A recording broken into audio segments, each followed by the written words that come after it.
la cosa promete ser muy interesante. No presento a Vicente Ibáñez porque seguro que lo conocéis todos mucho mejor que yo. Así que, Vicente, adelante. Muchas gracias por venir. Bueno, pues nada, gracias, bienvenido Martínez, que es el presidente de Agoramed. Yo me he atrevido a poner ese título un poco para llamar la atención.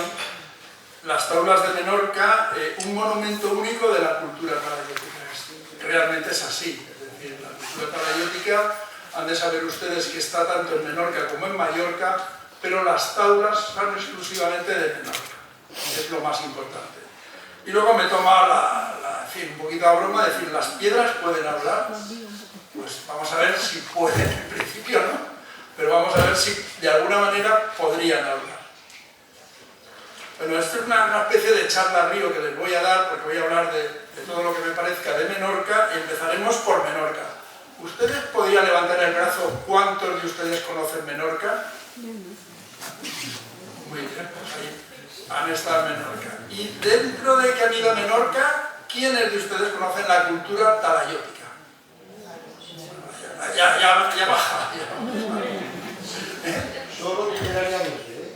Solo literariamente. Bueno, pues espero que cuando acabe la charla tengan interés en conocer esa cultura.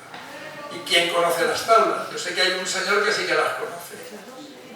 Ustedes también. Bueno, pues hay un pequeño grupo y otros que seguramente yo cuando fui no sabía lo que eran las taulas. Y luego hablé, bueno, realmente hay algo que yo he ido a Menorca sin ser menorquín que he aportado a las taulas, que es, en mi opinión, cómo se han diseñado. Pero de eso hablaremos al final. Y bueno, pues nada más. A ver, ahí pondré un trocito de película en la que aparezco y ustedes le van haciendo las preguntas que quieran. Como estamos todos conocidos, pues en el momento que quieran hacen la pregunta y nos esperamos al final. Bueno, yo desde que fui a Menorca he ido publicando diversos trabajos. En la revista de arqueología, como ven ustedes, me dieron la portada Matemáticas de las Taulas. En otro número, Las Taulas de Menorca. En una revista francesa, Tanjam, que es de matemáticas, dedicó un número a matemáticas y arquitectura y también publiqué sobre las taulas. En suma, tengo 8 o 10 publicaciones sobre las taulas de Menorca. Y para empezar, vamos a hablar un poco de la geografía de Menorca. Vemos aquí a la izquierda cómo están las islas frente a nosotros. Está la Comunidad Valenciana, la tenemos aquí, arriba Cataluña, y enfrente, pues Ibiza y Formentera, Mallorca y Menorca. Fíjense que nosotros, nuestros montes, Sierra Aitana, Sierra Helada, es la cordillera ibérica. Esta cordillera ibérica se prolonga en el mar y forma Ibiza y Mallorca. No sé si lo saben. En cambio, Menorca viene del sur de Francia. Hay unas cosas geológicas y de esa casualidad. Ibiza y Mallorca son similares a nosotros. Ahí se va a cultivar el almendro, el algarrobo y el olivo. En cambio, Menorca es totalmente diferente. Y además, hay otra cosa que se aprecia muy bien a la derecha, y es que Ibiza es muy seco, Mallorca es ligeramente más lluvioso que nosotros, aquí en Alicante, pero Menorca llueve muchísimo más. Es decir, es una cosa que a mí me sorprende, porque no están tan alejadas las islas unas de otras. Y sin embargo hay un gradiente de pluviometría enorme a medida que vas hacia arriba, ¿no?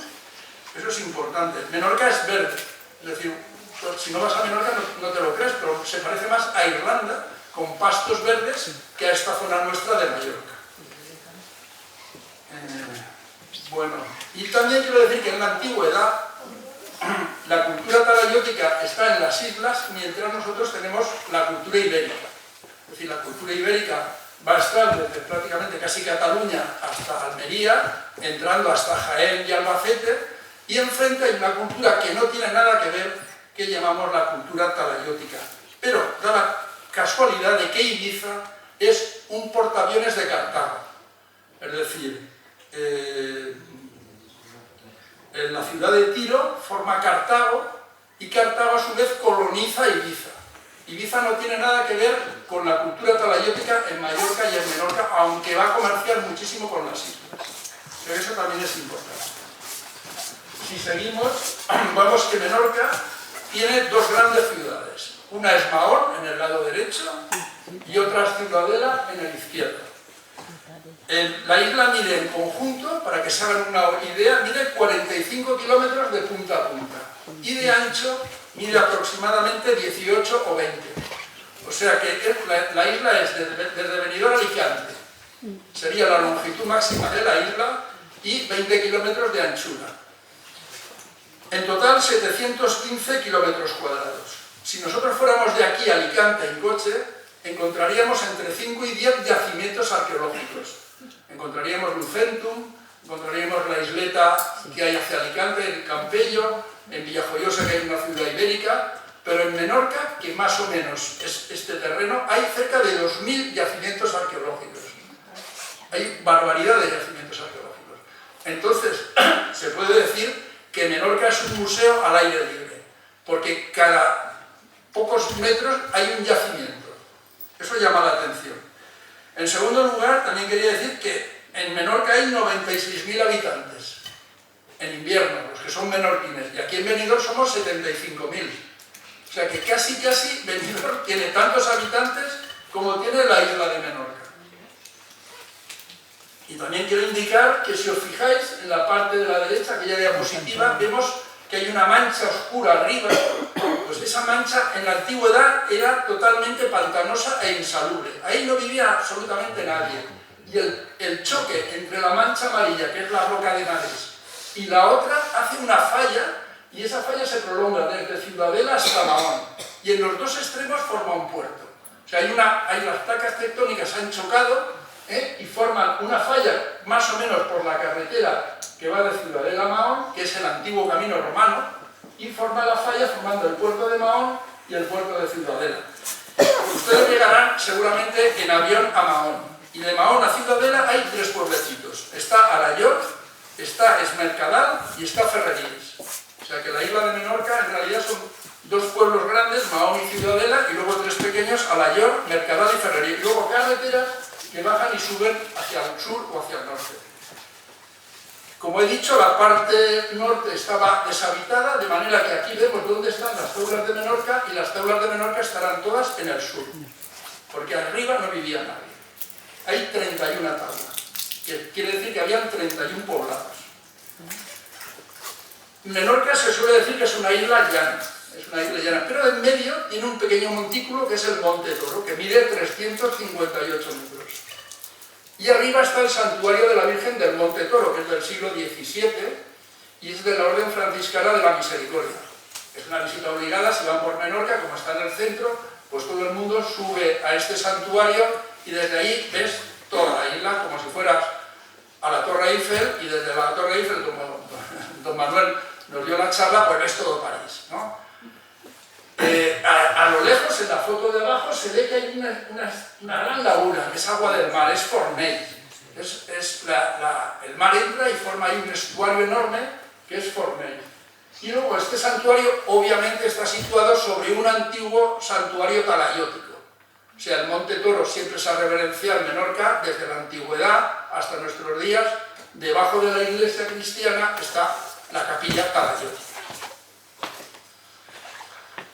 Muy bien. Bueno, Menorca tiene un valor incalculable que es el puerto de Mahón. El puerto de Mahón, si no vas allí, no te lo crees. Yo no sabía que era tan enorme. El puerto de Mahón mide de 8 a 9 kilómetros de longitud y es un puerto natural. O sea, imagínense ustedes que el puerto de Mahón empieza aquí en Benidorm y acaba más allá de la Nucía. Es un puerto muy estrecho, muy profundo y suelen decir que es el mejor puerto natural del Mediterráneo. Por esta razón, los ingleses en 1714 no solamente se quedaron Gibraltar, sino que también se quedaron la isla de Menorca por este puerto tan maravilloso. El puerto estaba defendido por una fortaleza enorme, que era el castillo de Felipe II, que los ingleses, cuando 100 años después devuelven la isla, lo volaron.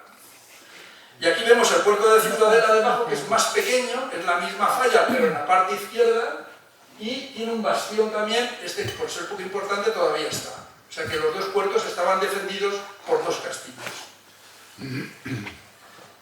Bueno, Menorca vive del turismo, es decir, no es como Benidorm, ¿no? Vive exclusivamente del turismo.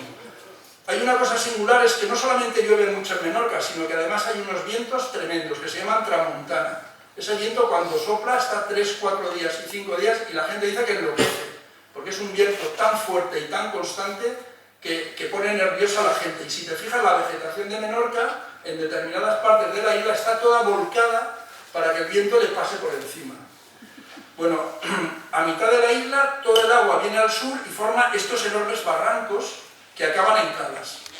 Y ahí es donde vivían los antiguos hombres de la cultura talayótica. Porque la isla de Menorca no tiene árboles, es una isla llana, sin árboles, y lo que hay es una especie de maquis formado por acebuche, formado por lentisco y formado por zarza, que es prácticamente impenetrable. Como llueve tanto, las plantas crecen tan rápidamente que un monumento talayótico de 8 o 10 metros de altura puede desaparecer completamente por la vegetación. Y de hecho están encontrando alguna tabla nueva cuando limpian determinadas zonas. Lo típico de Menorca son las maravillosas calas para ir a disfrutarlas en verano. Pues seguramente los nombres les van a sonar. Cala Galdana, Cala Turqueta, Cala Macarela, Macareleta, Michana, Trebalulle y Cala Morell. Ahí donde hay un talud aparecen cuevas de enterramiento menorquinas. Porque, no lo he dicho, pero la roca de marés es muy fácil de excavar. De manera que es muy fácil hacer cuevas y una vez le da el aire, esa roca endurece y se hace muchísimo más dura. Como cosa curiosa que si van a una cala, las calas están en fincas privadas, que allí se llaman posesiones. De manera que el señor dueño de la finca que da a una cala no te va a impedir el paso, pero sí que va a hacer un parking donde tú vas a dejar el coche y él va a poner allí un pequeño ticket de entrada, ¿no? Que de manera que si van en bicicleta o van andando, ahí no pagarán nada, o si van en barco tampoco. Pero si van en coche te sorprende que en cada cala los menorquines son muy listos y han puesto sus parkings y todo el mundo pues colabora a mantener la isla. No sé si me van a preguntar algo. Bueno, las fiestas. ¿Cuándo son las fiestas de Menorca? Pues son la noche de San Juan. Es el 21 de junio. La noche de San Juan es cuando se celebran las grandes fiestas de Menorca. ¿Y en qué consiste? Como Menorca ha sido inglesa 100 años, los caballos que hay en Menorca son de una raza inglesa maravillosa que es negro azabache. Entonces los campesinos de Menorca, los payeses, se disfrazan con este traje del siglo XVIII y van 8 o 10 caballistas de estos, van a la plaza de Ciudadela, a una gran plaza que hay que se llama Albor, y la gracia está en que el caballo lo han de levantar y se ha de mantener con 2 patas. Y todo el mundo está arremolinado allí alrededor de los caballos que van entrando, ¿no?, en procesión, y hay alguno que incluso lo levanta sobre una pata. Pero siempre ocurre que la gente se arremolina alrededor del caballo, sobre todo los alcaldes y concejales, y es frecuente que cuando el caballo cae, pues le rompa a alguien el tobillo. Que ustedes mantengan una cierta distancia si van a ver las fiestas de San Juan en Menorca, que son muy bonitas y muy típicas. Bueno, ¿y qué hay de típico en Menorca? Pues en Menorca ustedes recordarán el queso El Caserío, que todos hemos comprado en porciones, que en la portada tiene una casa, que es una casa del Ampurdán, porque cuando se reconquista Menorca y se expulsa a los moros, se repuebla con personas de Gerona, del Ampurdán. Y el tipo de casa del Ampurdán es el tipo de casa que van a construir en Menorca. Aquí ven una de ellas, son todo granjas de vacas, los muros son de piedra seca, es muy bonito, y con eso hacen un queso especial, que es el queso de Mahón, que también se le llama queso de pañuelo, o queso de servilleta, o queso de mocador, ¿no? Porque meten el queso una vez cuajado, cogen una servilleta, unen las 4 esquinas y queda de forma cuadrada. De manera que si van a un supermercado y quieren probar el queso de Mahón, que ya lo conocerán, pues tienen un recuerdo o un sabor de esta Menorca que yo les estoy contando. Y luego el siguiente motivo de ir a Menorca, los que más puedan, es la caldereta de langosta, que eso sobre todo es en Fornells. Esa laguna que hemos visto arriba, pues ahí es lo típico, es tomar la caldereta de langosta. De manera que los reyes de España y mucha gente que puede tienen el yate en Palma y dan un paseo largo, llegan a Fornells, que es un gran parking de barcos, y ahí lo típico, la caldereta de langosta menorquina, que es el plato más famoso. También hay que ir preparado porque allí, pues bueno, tiene su precio, ¿no? Pero bueno, eso es típico de Menorca, ¿no? para hablarles un poco de la isla. A ver, aquella pregunta. Vicente, ¿de dónde viene la mahonesa y por qué? Bueno, la mahonesa te has adelantado porque eres muy brillante,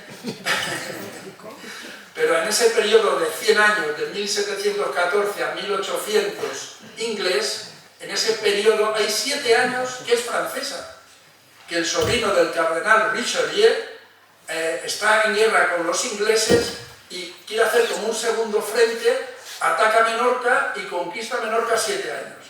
Y dicen las fuentes que hay un momento en que en Menorca, que es muy pobre, no tiene condimentos y le dice al cocinero que vea qué hacer y coge un poco de aceite y hace la mahonesa, que desde entonces es famosa. No sé si te contesto, pero la mahonesa viene de Mahón. Sí.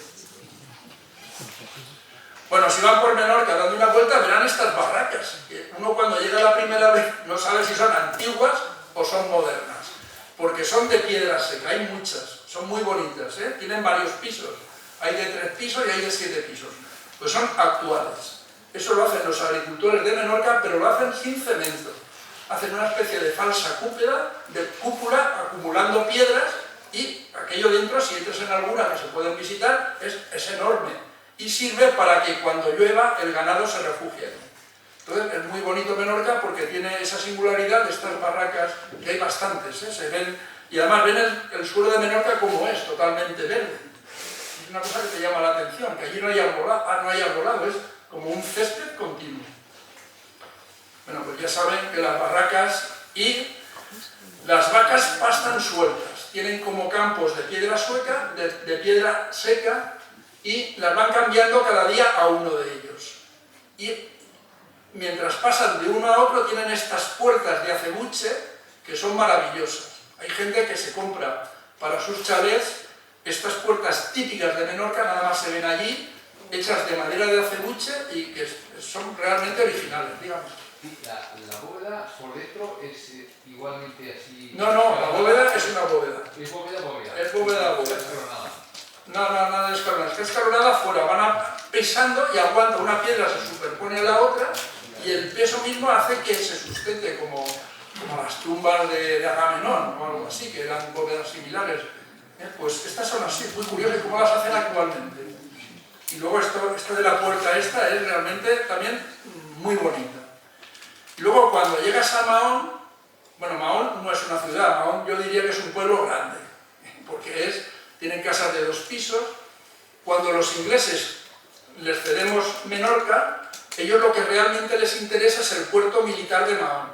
El resto de la isla les trae un poquito indiferentes. Pero la burguesía que vive en Mahón, que son católicos, cuando vienen los ingleses lo que hacen es que se van todos a Ciudadela. Y Mahón se queda casi despoblada. Entonces los ingleses la repueblan con comerciantes griegos. Es decir, se traen comerciantes griegos y estructuran Mahón a su manera. Entonces son casas que tienen 5 o 6 yardas de fachada, todas tienen la fachada, las maderas de color verde, que es el color militar, y realmente te encuentras en una ciudad extraña porque esta ciudad no es española. Incluso los picapuertas, todo es diferente, todo es tipo inglés. Y te llama mucho la atención, además es muy bonito. O sea que cuando vayan a Mahón recordarán entonces que todo esto es de origen inglés. Porque los españoles, es una pena, pero somos un desastre. Entonces, hay un comandante inglés que se llama Kane, que es el militar jefe de Menorca, y lo primero que hace cuando llega allí de gobernador es coger a la tropa y hacer la carretera de Mahón a Ciudadela. El camino romano había desaparecido y no había comunicación entre Mahón y Ciudadela. Y son los ingleses los que hacen el camino, que se llama, hoy en día ya no se usa, pero bueno, es carretera, es el camino de Encey. Y además, otra cosa que hace este señor inglés es que la zona pantanosa de Menorca la drena y la transforma toda para criar vacas. Y además muy ordenado. Las vacas es para un matrimonio y 2 empleados, o para un matrimonio y 4 empleados, y está todo muy medido y muy ordenado para aprovechar al máximo el trabajo de las personas. O sea que ese señor un poco ordena Menorca. Bueno, aparte de eso, ¿qué hay típico en Menorca que me haya dejado algo? Pues bueno, Menorca tiene una cosa muy curiosa y es que fabrica ginebra. tiene Jean el Choriguer. Si van al puerto de Mahón, ahí hay unos grandes alambiques y hay una gran destilería de Jean el Choriguer, que además hace las hierbas menorquinas, por ese origen inglés. Y luego están las abarcas menorquinas, las zapatillas esas típicas menorquinas, y luego también tiene como cosa muy curiosa las barcas menorquinas. Cuando veáis una barca menorquina, es una barca muy marinera, muy bonita. En el puerto de Aldea hay una. Si os fijáis, veréis que hay una barca muy preciosa, que es una barca menorquina, que enseguida se distingue. Y luego, esos 100 años de convivir con los ingleses ha hecho que el catalán menorquín incorpore palabras inglesas. Así que cuando un menorquín le dice a otro, mira, si no te callas te voy a poner un ojo morado, le dice, te facho muy black. O cuando una señora le dice a la hija, oye, cierra la ventana, tanca la window.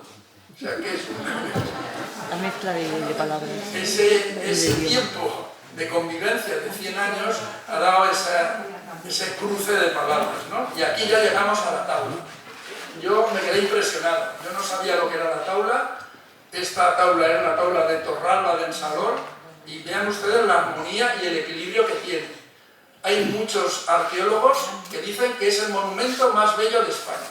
Es la tabla esta de Torralba por el equilibrio enorme. Yo mido 1,80, la tabla mide como 4,50 de alto. Si ustedes se fijan, son dos enormes piedras.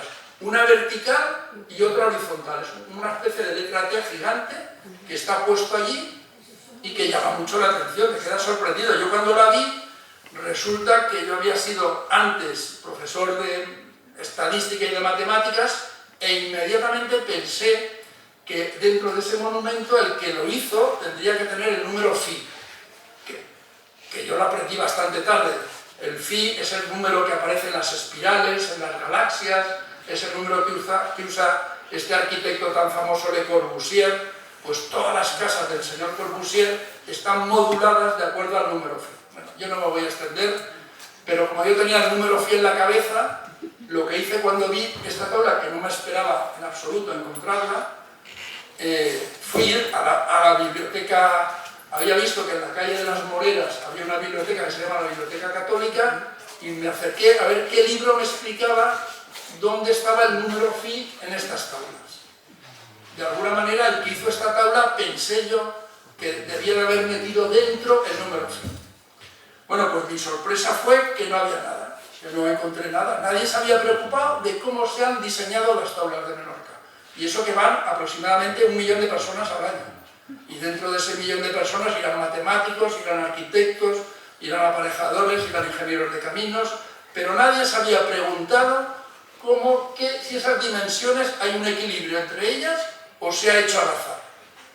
De manera que yo, que estoy aquí en un camping y que hago algún que otro trabajo de divulgación, de repente me encuentro con que digo, hombre, si yo hago cosas de divulgación, pues bueno, no está mal, pero si yo encuentro el número phi en las tablas de Menorca, doy un salto de 3 escalones, porque eso ya es otra cosa, es descubrir algo nuevo en las tablas de Menorca. Y por eso yo me meto en el lío de que, siendo de aquí de Benidorm, aterrizo en Menorca. Bien, como ven, cambia de color, la tabla tiene una parte oscura, es porque estaba llena de tierra. Esta es de las pocas tablas que están excavadas. Hay solamente 5 tablas que los arqueólogos han excavado. También se les llama tablas por eso, porque antes no daba esa sensación de altura, porque tenían 1,5 metros de tierra. Y también recuerda, a mí por lo menos, la piedra inferior me recuerda a la película 2001, Una odisea del espacio, ese monolito que lleva la inteligencia a los humanos, ese monolito negro de 2001 que ustedes recordarán. Pues bueno, la piedra esta inferior, la inferior se llama pie de tabla o inferior, y la de arriba, piedra capitel o superior. Bueno, pues la inferior recuerda un poco a ese monolito, por lo menos en origen, ¿no? A mí por lo menos.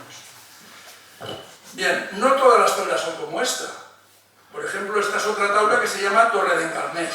Hay 31 tablas y completas hay 11. ¿Aquí qué ha pasado? Esta tabla está excavada. Está excavada, vemos la piedra, el pie de tabla está partido, está detrás. Está ahí partido, pero vemos que tiene un color oscuro que estaba lleno de tierra hasta ahí. Y lo que pasa es que la piedra capitel ha caído y ha dado la vuelta y se ha quedado boca arriba, que está aquí debajo. Y ahí mismo está la entrada, porque los recintos de taula son pequeños. O sea, la taula no está así, suelta. La taula está en un recinto, que ya hablaremos de él. Bueno, esta es otra taula, esta se llama Trepucó. Cada taula tiene su nombre que generalmente coincide con la finca de Pallers donde está, porque pasa como con las playas. Las taulas están dentro de posesión de agricultores de Menorca. Lo que tienes derecho tú es a visitarlas. Bueno, pues aquí aquí vemos a mi amigo Joan de Nicolás, porque al final ha ido tanto que me he hecho amigo de un gran arqueólogo que era Joan de Nicolás, que está ahí al fondo, con la camisa roja, y ahí aparezco yo en una película que se hizo que se llama El Misteri dels Taules, que soy el único de la península que aparece en esa película, que luego, si acaso, veremos un trocito, que es divertido, ¿no? Y luego detrás de la taula vemos un talayot, porque en el centro de cada poblado hay 1, 2 o 3 talayots y además la taula. En el centro, lo más importante, el corazón del pueblo, pues tiene los talayots y las taulas. Bien, muy bien, hay 2 o 3. Bueno, aquí vemos la taula de perfil y llama la atención lo estrechita que es la piedra soporte. Fijaros que es muy finita y arriba la otra piedra. Aquí vemos, esta taula se excavó en el año 1932 por una arqueóloga inglesa muy famosa que es Margaret Murray, que se pasó la vida excavando en Palestina y en Egipto, y el último trabajo que hizo fue estudiar 2 taulas de Menorca, que luego lo publicó todo en Cambridge. Y cuando quitan la tierra tienen miedo de que la taula se les caiga y le ponen ese contrafuerte de hormigón que ven allí detrás. Bueno, pues vemos ya primero que, o sea, yo cuando fui me llevé la sorpresa de que creía que todas las taulas eran iguales, pero a medida que he ido yendo me he dado cuenta que no, que hay diferencias entre las taulas. Esta es la taula de Trepucó, vemos que a los lados tiene 2 piedras abajo para dejarla fija y que no se caiga. Eso es importante porque las taulas han aguantado 2000 años, ¿no? Y están como encajadas esas piedrecitas de abajo que están en todas las taulas para fijar el pie de tabla. Bien, y luego está la roca madre, es decir, el suelo de Menorca que está en todas partes, porque las tablas no se van a hacer de una cantera especial. Los señores que hacen las tablas van a la cantera que está a 20 metros. En 20 metros hay suelo de piedra y de ahí sacan la piedra para la tabla. No van a una cantera en Menorca que es súper buena, no. La cogen directamente de lo más próximo que hay. Bueno, no sé si hay alguna preguntita. ¿En qué profundidad están anclados? Pues esta está sobre el suelo. Directamente. Directamente. Y algunas sí que están ancladas unos 15 centímetros. Han hecho como un rebaje y se han anclado. Pero hay otras que están directamente encima. Bueno, y aquí es una cosa que yo me he fijado, que ustedes lo verán, porque el recinto de taula es pequeñito. Imagínense que la taula está aquí, detrás hay un espacio y delante serían 3 o 4 filas. Aquí cabrían 2 taulas, 2 recintos de taula, es una cosa pequeña. Como tú estás, o sea, no es una cosa donde vaya todo el poblado, van unos cuantos elegidos. Lo que hagan allí, que ya hablaremos, no va todo el poblado, que pueden ser 800 o 1000 personas, no. Va un grupo reducido. Y si nos ponemos delante de la taula, vemos que la propia proximidad nos impide ver la profundidad de la piedra capitel. Es decir, la piedra capitel, el final no lo llegamos a ver, no lo apreciamos, porque estamos tan encimados que perdemos la profundidad de la taula. Bueno, esta es otra taula, esta es la taula de Talatí de Dal. Esta taula, como ven, hay una columna que se ha caído y se apoya en la taula. Eso se llama la columna libre. Es decir, cada taula, a la derecha de la taula, hay una columna que nadie sabe para qué servía. Y solamente queda esta. De todas las taulas, las columnas han caído y están rotas. Pero en esta taula, Talatí de Dal, da la casualidad de que cayó sobre la propia taula y se mantiene. Es la única que sabemos, es la única columna libre que hay que nadie sabe para qué lo usaba. Y luego, esta está sin excavar. Vemos, ahí seguramente habrá 1,5 metros de tierra. Ahí hay una profundidad de 1,5 metros que cuando se excave veremos qué aparece debajo. La vemos de perfil y cumple lo mismo. Tiene la piedra soporte muy estrecha y la piedra capital es más ancha. Esta es una taula muy visitable. Bueno, aquí les contaré una anécdota. porque yo me acabo haciendo amigo de Joan de Nicolás, que es este arqueólogo que luego vamos a salir en el film. Es un hombre muy singular, que primero es periodista, tiene una gran amor a la arqueología, luego va a estudiar en Barcelona como puede, trancas y barrancas, y luego le da por una serie de que él va a hacer una empresa de arqueología que se llama Balear de Arqueología. Y iremos contando las historias en las cuales yo me veo metido a veces de Balear de Arqueología. Bueno, aquí la vemos por detrás. Bueno, pues las tablas, esto es un detalle que para cuando vayan a Menorca pueden quedar muy bien, las tablas por delante están pulidas, pero por detrás no. O sea, esta tabla de aquí, de la derecha, la parte que da a la gente se ha pulido perfectamente, pero la parte de atrás no está pulida. Tiene incluso como una especie de joroba para aguantar mejor la piedra de arriba. ¿Qué quiere decir? Que la gente que iba a ver las tablas no pasaba nunca detrás. Eso es, el ambiente de detrás era para el sacerdote o para la sacerdotisa, para lo que fuera, pero allí no dejaban entrar a nadie. Bueno, y esta está por excavar, esta es una tabla muy simpática. Aquí vemos otra, Torre-Isabel. Esta recuerda un poco a cómo se hacían las tablas, porque todas están rodeadas de un muro de piedra. Esto, al lado mismo está la casa del payés y aquí tenía los cerdos sueltos. Les servía de cochiquera la tabla, estaban por allí, tú vas por allí, están las vacas, los cerdos, las cabras, están por allí sueltos. Bueno, pues esta se llama Torre-Isabel y está también por excavar, esta no se excava. Esta se llama Torre Trencada. ¿Por qué le llaman Torre Trencada? Pues porque un rayo rompió la piedra soporte, ¿no? La vemos ahí, un rayo la rompió pero no la llegó a tirar. Si la vemos de perfil, es muy curioso porque la piedra capital es tan grande que le han tenido que poner una columna posterior de apoyo. Que yo nunca entiendo por qué se la han puesto, puesto que si la tabla la ves desde delante, no hace falta que esa piedra sea tan enorme, porque no la vas a llegar a apreciar. Pero de hecho, esta piedra, la ven aquí, tiene una columna posterior de apoyo. Y ahí vemos, esto es el olivo silvestre, el acebuche, que es salvaje, que si cada año el gobierno balear no va cortándolos, engulliría la tabla. Es decir, si en 2 o 3 años no se limpiara el acebuche, esos acebuches lo invaden todo y desaparece todo. Vamos a ver la siguiente. Bueno, aquí la vemos por detrás, y vemos la casa predial allá al fondo, pues eso, un campo liso, llano, de vacas, por ahí están las vacas sueltas, ahora ir con cuidado, porque las ves muy cerquitas, están casi a tu lado. Y vemos la columna que le han puesto por esa piedra tan enorme que le han subido encima, que no hacía falta, aunque fuera más pequeña daría el mismo efecto. Pero bueno, así es. Esta se llama Torreta de Tramuntana. Esta es una tabla muy singular porque está casi en la parte norte, en la parte de arriba. Está separada, hay que ir puesto un poquito de encontrar. Esta está excavada. La señora Margaret Murray excavó Trepucó y Torreta de Tramuntana. Vemos la mancha negra, era al nivel del suelo. Y la vemos de perfil y sin embargo, fijaros abajo, que es muy estrecha. Es decir, hay tablas que eran tan grandes que necesitan una columna posterior, hay otras intermedias y hay otras estrechas. Muy curioso. Vamos a seguir.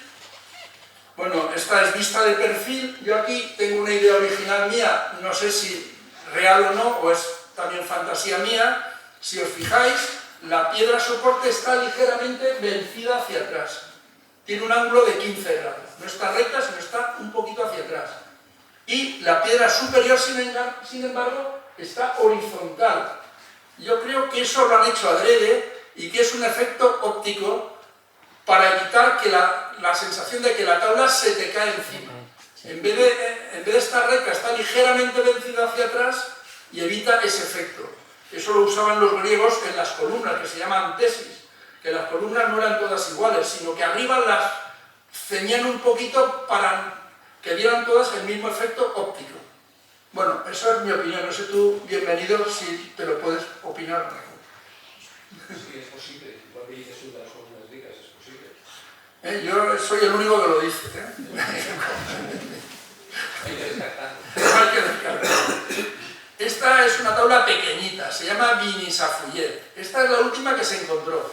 Esta apareció hace unos 25 años.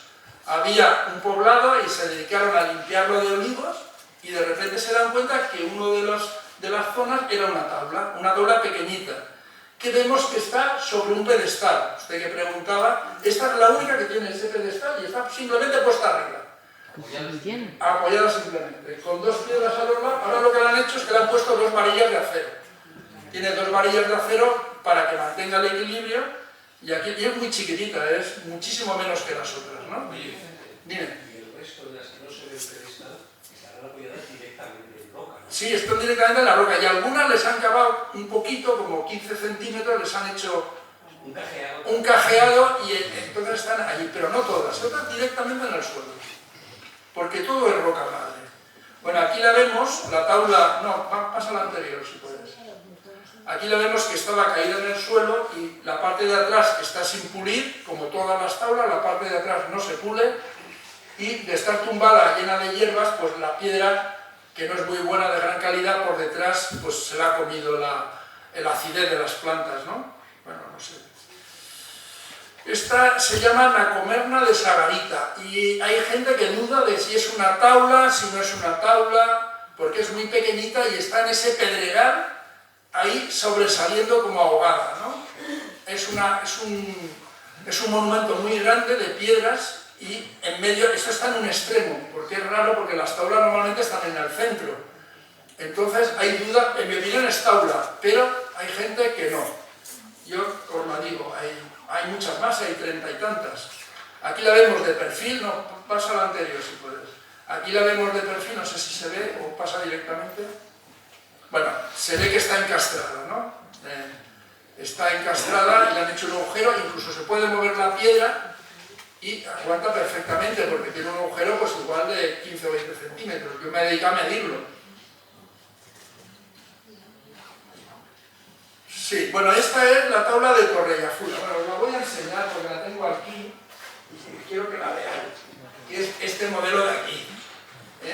Esta sería la tabla de Torrellafuda. Si la veis, está caída, la piedra capitel ha caído sobre la entrada del recinto. Y si os fijáis, tiene marcado un reborde de un dedo sobre cómo la tenían que apoyar. O sea, la suben de alguna manera y van tanteando hasta dejarla caer justo con esta columna posterior. Y además, si os fijáis, la tabla no está centrada sobre el eje, sino está centrada a la mitad. Es muy curioso el diseño que tiene, ¿no? Es decir, que no lo han centrado. Yo no sé si ibas pensando que esto no se ha hecho al azar. Y esto el que lo hace lo ha medido, lo ha diseñado y lo ha dibujado. No sé qué señor que es ingeniero de caminos. ¿Dices que la perpendicular se hace esto después? No, que esto de aquí es la perpendicular. Esto normalmente van centradas a la mitad. Es lógico. Claro, pero quiero decir, de los pilares, el pilar y cruz es de origen. Sí, esto es de origen. La tabla está así, es un pedrón enorme, que es el que vemos ahí.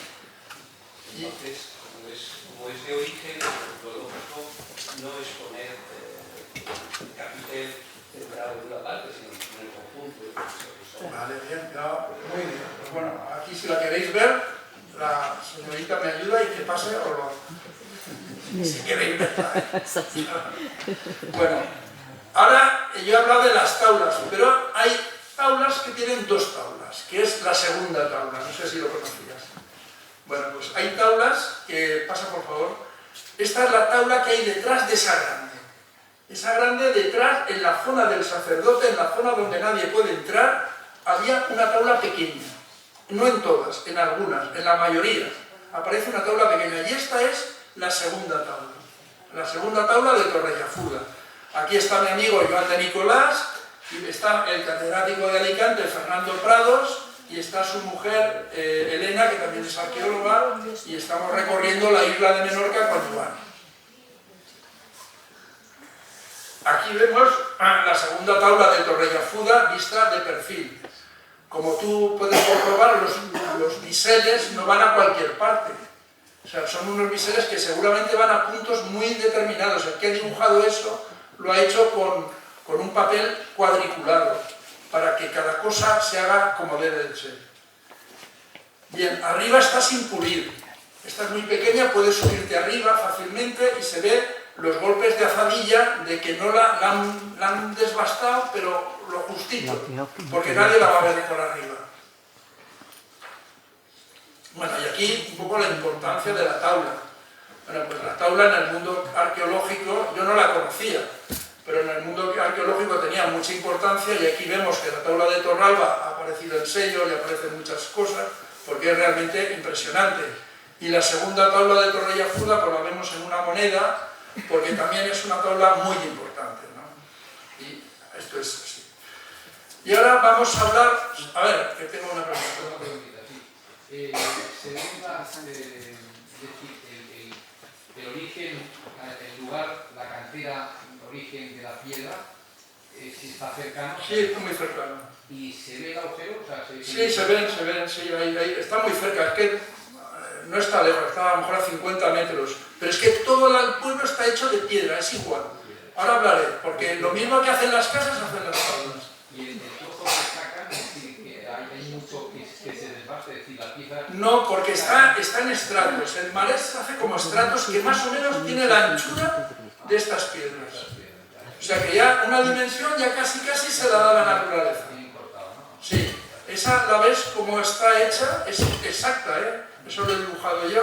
¿Y esta marca? Es que le faltaba un trozo.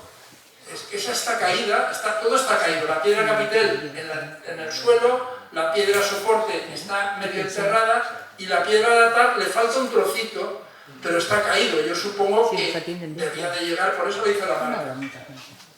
Bueno, pues hablo un poco de la cultura talaiótica similar a la cultura, bueno, en paralelo con la cultura ibérica que tenemos aquí. El hombre llega a Menorca en el 2600 a.C. Hasta esa fecha nadie habita en Menorca, está vacía. ¿Por qué sabemos que el hombre llega allí? Pues porque hay un ciervo pequeñito, enano, que vive allí y nos lo comemos rápidamente. De manera que aparecen en las cuevas donde viven los primeros pobladores restos de este ciervo fósil que recibe el nombre de Myotramus balearicus. Y no dejamos ni uno. Se sustituyeron por cabras y por ovejas. Pero eso es en el 2600, pero es que esos pueblos, los primeros pueblos, son muy pobres, viven sin murallas, viven de la cabra y de la oveja y de una cierta agricultura, y son pacíficos. Se entierran en dólmenes. Hay algún dolmen muy bonito que se puede visitar, o sea que es una cosa antigua.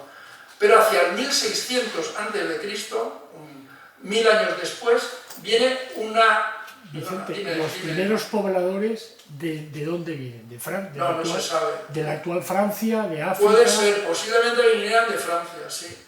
Apuntan, yo es lo que he leído, no lo que he vivido, pero sí apuntan que pueden ser de Francia, los primeros. ¿Y cuánto hay desde Francia hasta Menorca en millas náuticas, más o menos? Bueno, no, quiero decir no sé.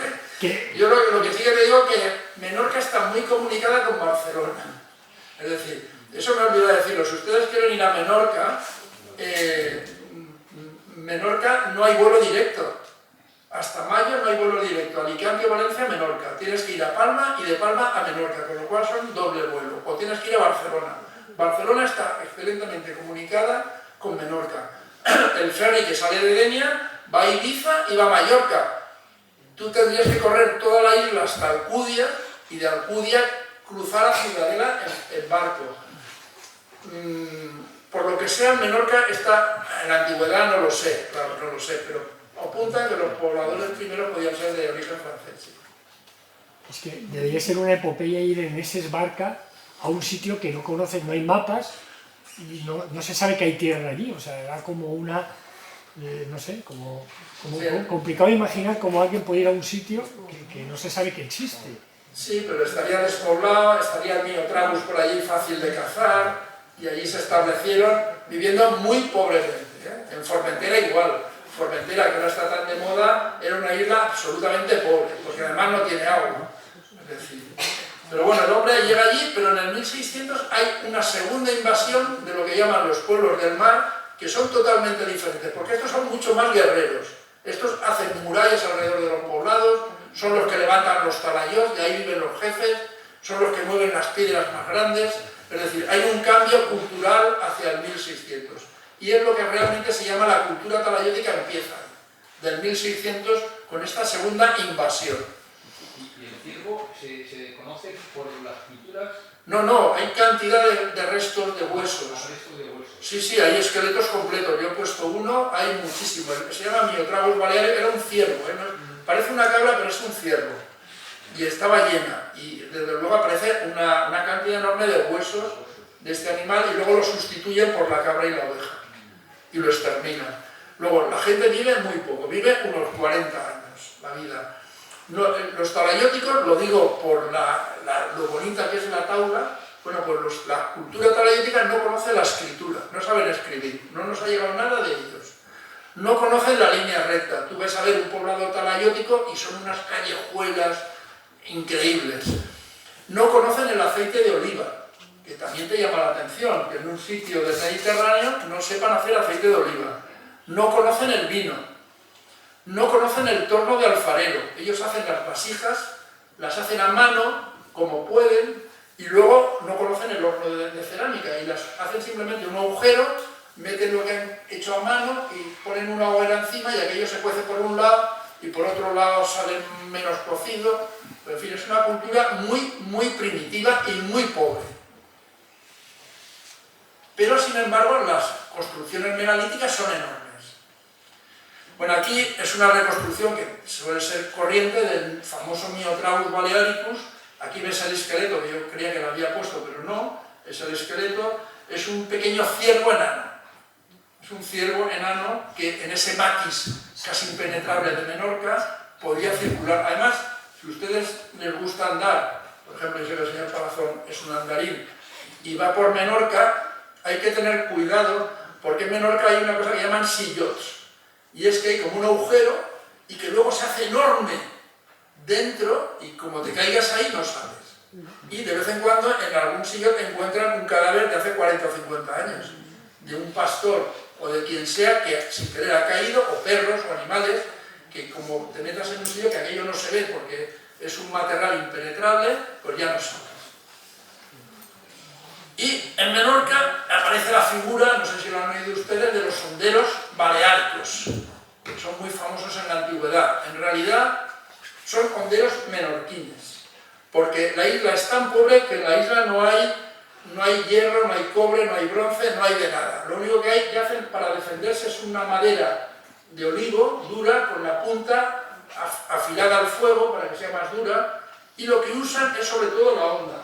Yo les traía una honda por aquí, porque ahora en Menorca, a ver la señorita, o sea, la honda es nada, la honda la hace cualquiera, pero es un arma muy eficaz, ojo, la honda engaña. Los honderos menorquines llevaban 3, o sea, vemos 2 figuras de honderos, vemos el de la izquierda un poco idealizado, que va vestido, llevan una honda atada en la cabeza, pequeña, llevan una honda larga atada en la cintura y llevan una honda mediana en la mano. Como no saben escribir, todo lo que sabemos de los menorquines es a través de las fuentes romanas. Y los romanos dicen que las madres les ponían un pan en un árbol a los niños y hasta que no lo tiraban no se lo comían. De manera que cuando llegan los cartagineses se dan cuenta que un hondero menorquín es tan eficaz como una catapulta.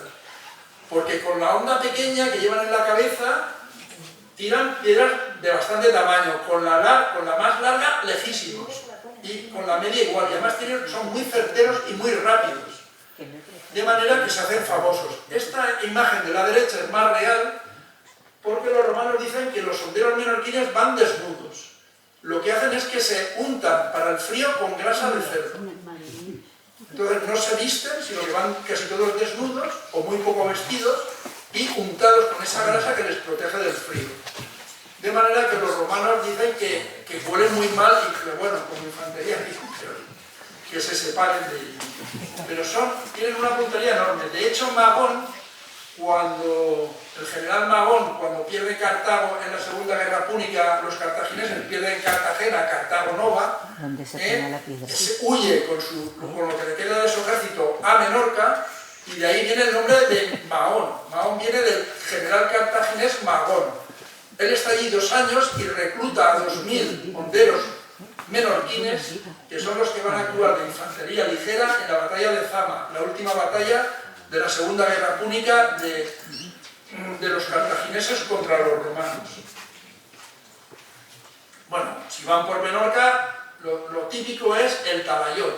La cultura talayótica viene de la torre talayot, que son enormes, son circulares, de atalaya, ¿no? Este es el mejor conservado de Menorca, que es el talayot de Torelló, que todavía vemos que tiene arriba como una ventana de piedra.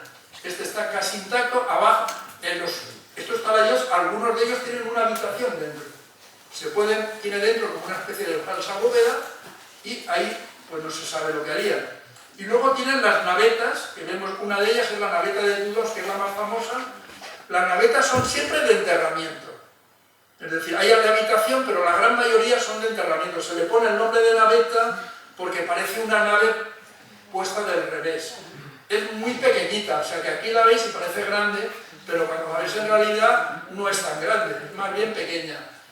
Tiene esa entrada muy chiquitita, es una entrada pequeñita. Tú has de entrar a gatas, tiene un trocito como un corredor, y vas a entrar al mundo de ultratumba. Vas a entrar al mundo de los muertos. Allí entierran a la gente. Esa naveta tiene 2 pisos, dejan los cadáveres. Cuando han pasado X tiempo y queda el hueso pelado, pues lo suben arriba, a la cámara de arriba, ¿no? Y hay muchas navetas. Está la de Tudós, pero está hay la Argentina, bueno, hay muchas navetas, igual que hay muchísimos talayos, ¿no? O sea que esta cultura talayótica maneja muy bien la piedra. Dentro de la pobreza general que hay, que es extrema, la piedra sí que la maneja. Bueno, como yo le he dicho, yo llego a Menorca y me llama la atención la taula de Torralba. Estoy metido en mi cabeza, gracias, con el número Fi, y voy a la librería católica. Yo quería hacer un inciso porque en Menorca hay una cosa que me gusta mucho, y es que el Paseo de las Moreras está dedicado al doctor Orfila. Es decir, en Menorca no hacen como aquí en Benidorm, que aunque me sabe mal porque el señor alcalde tiene una calle dedicada al señor Manuel Catalanchana aquí, pero han quitado el nombre antiguo. Y en cambio en Menorca nunca quitan el nombre antiguo.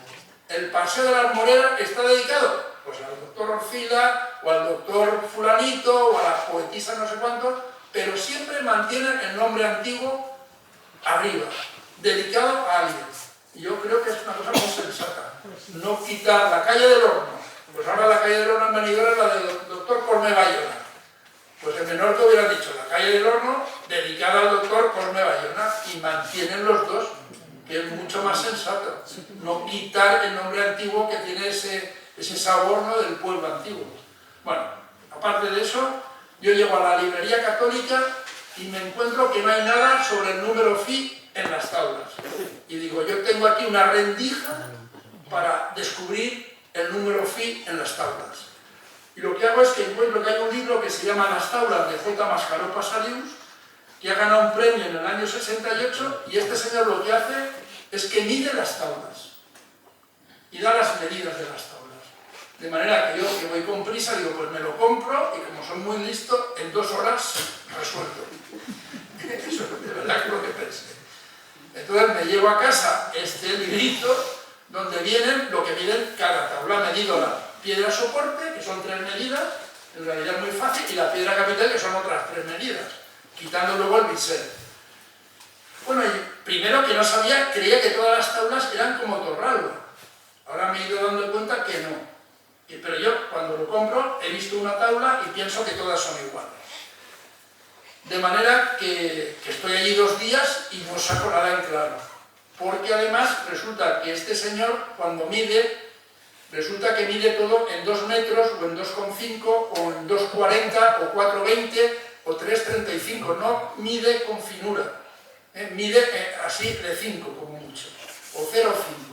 Con lo cual tampoco tiene mucha precisión. Bueno, vamos a pasar ahora para qué piensa la gente que se hacía en las tablas. Porque no hay nada escrito. Es decir, lo único que nos ha llegado muy poco es romano. Bueno, pues el primero antiguamente, en la antigüedad, piensan que como las tablas están por excavar, ahí lo que hacían era que habían gigantes que vivían en Menorca y se comían a los humanos. Eso hay un sacerdote del siglo XVII que dice, está claro las tablas para qué sirven. Allí estaban los gigantes y al humano que pillaba, la tabla, que es mesa en catalán, para adentro. Esa es la primera noción que tenemos de las tablas. Luego hay un señor muy curioso que es un alemán que se llama Henn, que en el año 1930, este señor que tiene mucha afición a la arqueología, va a Palma de Mallorca, que también está la cultura talayótica en Mallorca. Y este señor Henn dice, me he dado cuenta que el origen de la cultura europea está en Palma de Mallorca. Y se pone a trabajar en ese tema. Hasta que un día, por casualidad, va a Menorca y dice, me he equivocado. El origen de la cultura europea es Menorca. Y se vuelve loco, se va a Menorca, se pasa allí la vida y tiene una publicación diciendo que las tablas son templos solares. Es decir, que ese bisel que vemos en determinado día del año hace un ángulo con el suelo y hace una teoría diciendo que las tablas son templos solares. Esa es la opinión de Fenn. Luego hay otro señor español, que ahora no digo el nombre, pero dice, no, la tabla no sirve para nada de eso. La tabla lo que sirve es para cuando un señor fallece, el cadáver se sube arriba de la tabla y ahí las alimañas, los pájaros y tal, se lo van comiendo y como caben 3 o 4 cadáveres en una tabla, pues son bastante grandes, cuando está lleno lo vacían y lo llevan a la cueva. ¿Por qué? Porque realmente en estas cuevas de enterramiento se nota que los cadáveres están un poco apelotonados, como de que han estado descarnándose en algún lado y luego se han metido juntos. Bueno, pues un señor dice eso, la tabla está clara, para descarnar cadáveres. Luego llega un señor muy importante, que es el señor Catillac. Émile Catillac es un arqueólogo famosísimo, el francés, es el que dice primero que las cuevas de Altamira son falsas, que aquello no tiene valor, pero 20 años después se descubre la cueva de Lescaut en Francia y el hombre honestamente reconoce que se ha equivocado y reconoce que la cueva de Altamira es correcta, lo que pasa es que Santo Uloya ya ha fallecido. Pero este señor francés, pues creo que Émile Catillac actuó, yo creo que muy sensatamente, pensando que Altamira era falsa en un primer momento y luego reconociendo que no, que se había equivocado y que reconoce que eran unas cuevas muy importantes. Pues a Émile Catillac lo llevan a Palma de Mallorca y a Menorca para que esté 3 meses estudiando la cultura talayótica. Y este señor cuando llega a Menorca dice, bueno, pero la tabla está clarísimo, la tabla aguanta el tejado, aquí qué vamos a discutir. La tabla lo que aguanta es el tejado que hay en el recinto de tabla y ya está. Esa es la opinión del señor Catillac. Luego hay otro que le da una vuelta y dice, bueno, en realidad no aguanta el tejado. Lo que está aguantando es el firmamento de estrellas. Es decir, sin la tabla las estrellas caerían y nos quedaríamos como gusanos ahí chafados, ¿no? Pues hay un señor que dice, no, es más simbólico. La tabla es la columna que aguanta teóricamente ese firmamento de estrellas. Luego hay otro señor, que es este del libro justamente, de Mascaró Pasariu, el librito que hemos visto, que dice, bueno, la tabla si la vemos y le dibujamos unos ojitos, es la cabeza de un toro. Porque en las islas hay un antiguo culto al toro. Y entonces le dice, no, está todo el mundo equivocado. La tabla lo que es la imagen de un toro, del dios toro que allí se venera. Y eso es la idea que da Mascaró Pasariu. Luego llega mi amigo Iván de Nicolás, dice, no señor, la tabla es un betilo que representa a la diosa fenicia Tanit. Y se queda también. Pues, cada uno da su opinión. Y ahora, hace 4 años, resulta que ha aparecido una tabla nueva que es Sacudia Cremada. Lo de siempre, hay una zona enorme, un pequeño poblado, lo excavan los arqueólogos menorquines y resulta que hay una tabla allí. Y la excavan justamente les pilla la pandemia, pero bueno, al final se acaba aquello y estos señores de repente dicen, las tablas son las puertas que dan al cielo. Y no está mal la idea, porque a mí me gusta, aunque suena totalmente esotérica, pero además son arqueólogos, son los mejores arqueólogos de Menorca que acaban de excavar la tabla última, la Sacudia Cremada. pues dan una conferencia en el Museo Arqueológico Nacional, que la pueden ver por internet, y ellos opinan tajantemente que las taulas son puertas al infinito. Entonces, pues, Ya está. cada uno Que cada uno se quede con lo que manda. quiere coger la que quiera. Lo que sí que está claro es que las taulas son recintos religiosos. En las taulas no se entierra a nadie. Una pregunta, ¿por qué hay uno de los autores que no han dicho el nombre? No, porque no me acordaba. No. Lo tengo por ahí, pero ahora no me acordaba. Pero bueno, lo que está clarísimo desde Mara de Marra en el año 32, que excava 2 taulas, es que las taulas son recintos religiosos. Allí no se entierra a nadie. Y luego veremos una cosa importantísima. ¿Cuándo se construyen las taulas? Pues bueno, el señor Luis Plantalamor es de Palma, es arqueólogo y ha sido 40 años director del Museo Arqueológico de Mahón. Este señor hace su tesis doctoral sobre la cultura talayótica y él dice, las taulas son del 1500, del 1600 a.C. Cuando viene esa invasión de pueblos del mar, en ese momento se hacen las taulas, las primeras taulas. Y luego hay como una especie de degradación y las taulas van olvidándose de cómo se hacen y son taulas peor hechas. Eso es Luis Plantalamor, nada menos que director del Museo Arqueológico de Mahón. Está Luis Pericot. Luis Pericot es el profesor más conocido de arqueología de la Universidad de Cataluña. Y el Luis Pericot pasa allí casi toda su vida excavando Mallorca y Menorca. Y él dice, hombre, en 1500 no existe Grecia, en 1600 vamos a dejarlo en el 800. O sea que para el señor Pericot las taulas son del año 800 a.C. Y luego hay un señor que es el arqueólogo que trabaja en Palma de Mallorca, Manuel Fernández Miranda, que excava la taula de Torralba. La taula de Torralba, la que has puesto tú en la fachada, esa la excava este señor, Manuel Fernández Miranda, en los años 80. Y luego está Margaret Murray, la inglesa, que excava 2 taulas en los años 30. Y ellos dicen, ni hablar, las taulas son muy recientes. Las taulas son del 250 o del 300 a.C. O sea que del 1500, del 1600 al 300, en ese abanico están discutiendo unos a favor de que son tardías y otros a favor de que son mucho más recientes. Porque en el 123 a.C. van a llegar los romanos. Y cuando llegan los romanos y invaden Mallorca y Menorca, por Julio Metelo el Baleárico, la cultura talayótica se paraliza. Los romanos inmediatamente van a implantar la forma de vida romana. Las taulas ahí van a cambiar, van a seguir un poco, pero ya van a cambiar de función. Yo soy partidario también de que son recientes. Ya veremos por qué. Bueno, hay un dato a favor de que las taulas sean recientes, y es que no están en Mallorca. Porque uno se pregunta, ¿por qué en Mallorca hay talayots?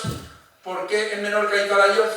¿Por qué en Mallorca hay cuevas de enterramiento y la cultura talayótica es igual? Y sin embargo las taulas están solo en Menorca y no hay taulas en Mallorca. Si ustedes quieren ver una taula, tienen que ir a Menorca. Es como los moais de la isla de Pascua. Solamente hay taulas en Menorca. Es una cosa exclusiva, es una cosa mundial. O sea, es mucho más famosos los moais de la isla de Pascua, pero son mucho más bonitas las taulas. Bueno, pues dicen, pues está claro que no pasa a Mallorca porque son tardías. Y como van a llegar los romanos en el 123, no da tiempo a que la cultura de la taula pase a Mallorca. Es un buen motivo, ¿qué te parece? Bueno, esta es la taula de Torralba, que yo la tengo aquí para que la vean también. Saco aquí, hay la tabla de Torralba. A ver, si no me equivoco. No, la tabla de Torralba es esta. Porque tenemos 3 tipos de tablas, que es lo que quiero que vean. Que depende del tamaño, hay unas más grandes y otras más pequeñas. Esta sería la tabla de Torralba. Si se fijan, debajo de la tabla hay una semicircunferencia. Ahí depositaban ofrendas. Los que iban a rezar o a hacer algo, en esa semicircunferencia ponían ofrendas. Ahora veremos un poco qué es lo que sabemos de qué hacían en las tablas. Bueno, aquí la vemos de perfil, vemos que es muy estrechita, es una tabla muy bien hecha porque no hace falta que sea tan grande. Y tiene por detrás una espina, que yo más o menos la he puesto aquí. Tiene una espina. Bueno, yo cuando fui, lo primero que hago, una vez me quedé impresionado con que yo no podía resolver aquello del número phi con las taulas de Menorca, digo, pues tengo que volver y me vuelvo con 1 metro. Pues soy muy ingenuo y hago un segundo viaje con 1 metro para intentar medir las tablas. Con eso no mides nada, porque las piedras además están muy rotas. Pero aprovecho a ir a Torralba y veo que hay una grúa haciendo trabajos y le doy una propina y hago esta foto aérea de Torralba. Pasa la siguiente. Esta no, la siguiente. Esa. ¿Ven? Hago esa foto aérea, aprovecho y hago esa foto. No mido nada, conozco al grande Nicolás, grande Nicolás me explica dónde están las taulas, yo le digo que quiero ver cómo se han diseñado y él me dice, mira, estoy escribiendo un libro de todas las personas extrañas que vienen a Menorca a descubrir cosas de las taulas. Y tú puedes entrar en ese posible libro. Aquí vemos lo que es el recinto de taula de Torralba. Es decir, la taula no está sola, está encerrada como una especie de ermita. Ahora, ¿qué forma tiene? Pues los arqueólogos lo saben muy bien, en forma absidial, en forma de herradura. Además, otro detalle es que la fachada principal es cóncava. Esa fachada que ven ahí, donde está la entrada, no es recta, es ligeramente cóncava, y eso pasa en muchísimas tablas. Es otro misterio, ¿por qué hacen la fachada cóncava? Y luego ven que tiene capillas, hay como columnas, en esta hay 14, cada 2 o 3 metros hay como una columna y una pequeña capillita que va dando la vuelta. Y luego vemos la taula, ahí pongo un círculo rojo, porque en todas las taulas, entrando a la derecha, hay una enorme hoguera. En todas las taulas hacen una enorme hoguera y se ve que había ahí una, bueno, que ha estado ardiendo muchísimo tiempo. Entonces los arqueólogos, que son muy listos, analizan las cenizas y ven que aparecen, sobre todo los animales que sacrifican allí son cabras, cabritas. Por el tamaño del cuerno, calculan qué edad tenían esos cabritos cuando los sacrifican. Y dicen, bueno, pues si el celo de las cabras es en noviembre, el cabrito lo suelen matar a que no saben cuándo. En las fiestas de San Juan, el día del solsticio más largo del año. O sea que el día del solsticio, aquí en las taulas, hacían alguna ceremonia. Justamente el día más largo del año. Y lo llegan a saber por el tamaño de la vaina de los cabritos, ¿no? Y matan sobre todo cabritos, algún que otro cerdo y rarísimamente una vaca. Y aparecen más cosas, pero bueno, vamos a ir adelantando. Esta es la taula que excava este señor Fernández Miranda. Aquí vemos un plano ideal. ¿Veis? Un plano ideal, tenemos una línea roja, ahí nadie la podía cruzar. Eso era exclusivamente para el sacerdote. Vemos la hoguera y luego detrás estaba la segunda taula. Detrás de la primera taula estaba la segunda. Y cuando han excavado las taulas, que hay 5 excavadas, el objeto más bonito que han encontrado siempre estaba debajo de la segunda tabla. O sea, las taulas estaban vacías, pero lo mejor que han encontrado siempre ha sido al pie de esa segunda taula que estaba detrás. Bueno, pues lo que han encontrado, sorpresa, es un Imhotep. Es decir, en la tabla de Menorca aparece un pequeño Imhotep. Imhotep es el arquitecto que construye la pirámide de Saqqara en el año 2600 a.C. para el faraón Zoser. ¿No? Ese personaje que hace, brillantísimo, que hace la pirámide escalonada de Saqqara, 2000 años después se le venera como un dios. Y he pedido expresamente para ustedes del Museo de Mahón que me presten al Imhotep para que lo puedan ver. Pero trátenlo con cuidado.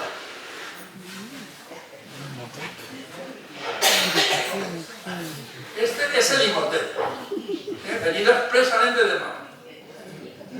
Es un pequeño Imhotep, ese no se sabe si estaba sobre una maderita o en un báculo, pero aparece junto con unas lancetas de medicina. Es decir, en la taula también se hacían curaciones. Es decir, la taula, aparte de la fiesta que hubiera allí, el sacerdote también era un chamán, era un medio médico y adoraba, por tanto, al dios de la medicina egipcio, que es Imhotep. Esto se vendía en Tebas como los souvenirs que ahora vendemos en Benidorm, se vendían pues como churros, porque era un negocio vender Imhotep. Pásalo y que la gente lo pueda ver. ¿Qué os parece? Esto bronce.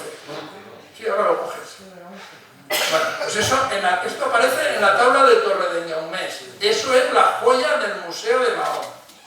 Es decir, de todo el Museo Arqueológico de Mahón que está en el convento de San Francisco, la joya, el Imhotep. ¿Ya es hora? Pero todos los que encontraban eran de cobre. Vale, ¿eh? Los que encontraban todos eran de cobre. Es de bronce, sí. Pero pequeñito, más pequeñito no puede ser. Y ahora pasamos al siguiente, que ya acabo cuando queráis. 15 minutos, venga. Pues tenemos en la tabla de Torralba, cuando se excava aparece un torito. Muy común en la cultura española y ibérica, ¿no? El torito, la fuerza de la fecundidad, la virilidad. Y aparece también un vaso de Tanit. O sea, eso aparece en Torralba. En la segunda tabla, cuando las cavan, se llevan en la sorpresa. Y ya puestos, pues les he pedido que me enseñen el torito, para que ustedes lo vean. Este es el torito, el bragüet que le llaman allí, el bragüet de Torralba. Pásalo tu Manolo. Que como ven tenían unas pezuñitas aquí, un esto para encastrarlo en una piedra. Pues eso, ese es un calco del auténtico. El torito de Torralba. Bueno, y ahora viene la película. No sé si tengo que darle aquí algo o no. No. ¿Eh? ¿Cómo le doy?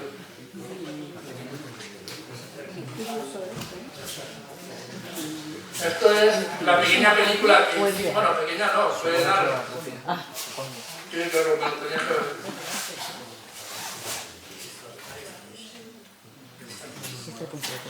Sí. Pues si no has dejado un poco más. Claro, pues eso es película. Ahí,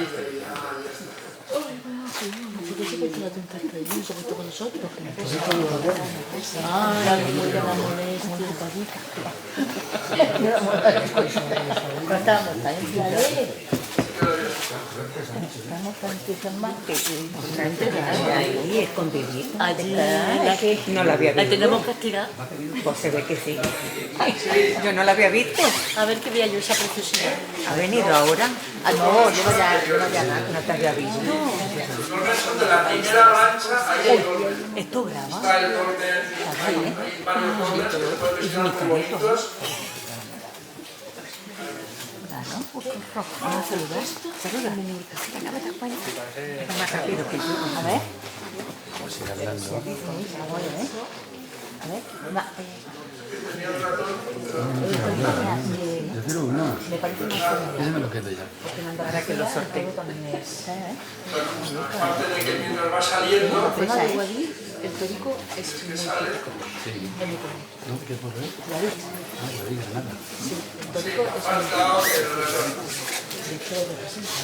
Bueno, pues no se puede ver porque es muy bonito, porque es mi actuación estelar en esa película. No quiere salir, ¿Está ahí? Ahora. Sí, porque habrán quitado algo. Porque no hay tanta gente. Míralo, aquí está. Bueno, pues ahí estoy yo con Joan midiendo la tabla de Torre de Ñaumés. Bueno, que no se oye, claro. Como hemos puesto altavoz no se oye. Pero bueno, lo que estoy diciendo es que lo que mide de ancho, va a medir de largo, mide 1 metro. Lo que pasa, claro, faltan los altafuertes. Estoy ahí midiéndolo y luego lo que mide de largo, porque esa tabla va a estar hecha 2, 4, 8. Sigue una progresión geométrica. Es decir, eso es mi aporte a Menorca, ¿no? Y en la peliculilla, que estoy midiéndola y digo, mira, esto mide 2, esto mide 4 y eso mide 8. Eso no está hecho al azar. Eso el que hace eso sabe calcular una raíz cuadrada. 2 por 8, 16, raíz cuadrada 4. Es 2, 4, 8. Y es lo que digo, Joan, muy escéptico, me mira como diciendo, bueno, con su manía. Pero bueno, esa era la pequeña escena de la película, ¿no? Dime. Sí. Ahora lo explico brevemente. Bueno, aquí sale otra señora, que es catedrática de Granada de arqueología, porque es menorquina, se llama Orfila, y bueno, sigue ahí hablando, vamos a ver si esto lo podemos pasar.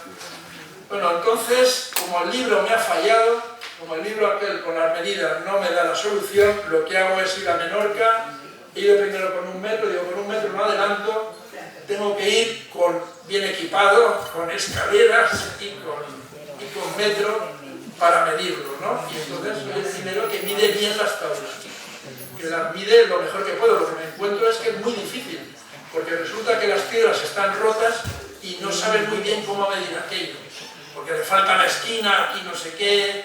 Bueno, ha pasado mucho tiempo, pero bueno, ahí estoy yo haciendo lo que puedo y midiéndolo. Bueno, aquí está claro, le pongo esta tabla que es demasiado grande, está en este estilo, que tiene una columna posterior. Pero ¿para qué le ponen una columna posterior si la profundidad la pierdes? No acaba de...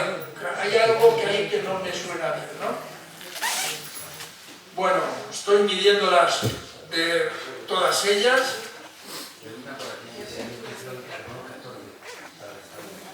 Pues lo utilizan, pero bueno, actualmente esta última tabla que se ha descubierto hace 4 o 5 años, que es Acudia Cremada, estos que dicen que es una puerta al más allá, dicen que es del año 500 a.C. Es lo que dicen. Y además, si entráis en las charlas del Museo Arqueológico, veréis que hay una serie de charlas sobre la tabla de Acudia Cremada, que la dan ellos, el Museo Arqueológico de Madrid, y defienden esa idea, y que es aproximadamente del 400 al 500. Fernández Miranda opinaba que eran más tardías. Bueno, aquí vemos que hay tablas de un tamaño, hay tablas más anchas y hay otras mucho más grandes. Yo aquí al final, por acortar ya que se nos va el tiempo, sí, ves pasando, pasa por favor. Bueno, aquí vemos la tabla de Torre de Gómez, que tiene como para encastrarla, ahí hay un doble encastre porque en tiempo se usó también de sepultura. Está el antiguo y el nuevo.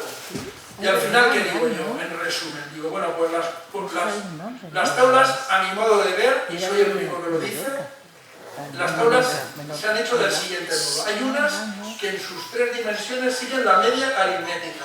Por ejemplo, 2, 4, 6. Suman 2, es un orden. O 3, 5, 7. Tú sumas, es una pequeña serie de 3. Otras que siguen una media geométrica, que multiplican por 2. Es 2, 2 por 2, 4, 4 por 2, 8. Estas serían las intermedias. Y hay otras que siguen una media armónica. La media armónica es el inverso de la suma de los inversos. Como yo fui profesor de estadística hace muchos años, yo sabía algo de la media armónica. Por suerte, todos los arqueólogos son de la rama de letras. Es decir, todo el mundo que quiere ser arqueólogo empieza por letras. Y saben latín, saben griego, saben muchas cosas, pero no saben ni un cálculo elemental. De manera que en esa rendija pongo yo mi opinión, no reconocida, de que las tablas, unas se han hecho con la media aritmética, otras con la media geométrica, otras con la media armónica, y que por tanto, dado que Pitágoras nace en el 500 a.C.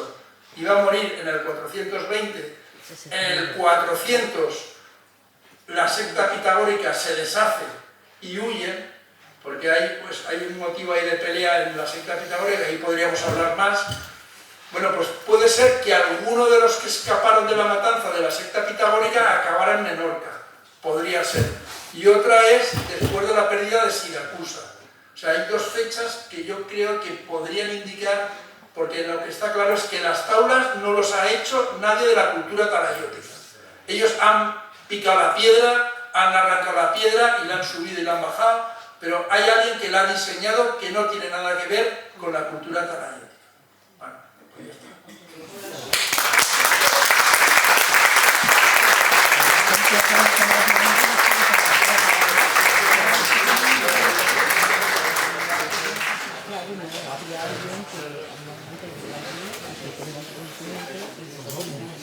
Bueno, muchas gracias, Vicente.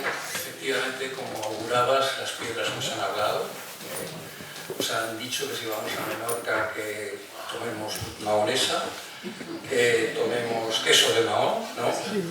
Caldereta de langosta, aunque ginebra, que llevemos el sombrero agarrado porque da tramuntana si no se lo va a llevar, y que si vemos a un niño de Mahón a lo lejos que está moviendo el brazo así, que nos apartemos porque nos puede escalabrar con la onda, ¿no?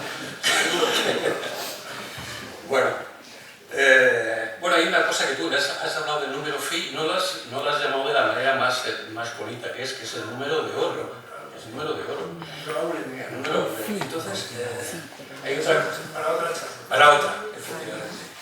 Y hay otro tema también, que es que si, por lo que veo, si en Menorca tratas de plantar un rosal, ten cuidado porque debajo hay una tabla, seguro.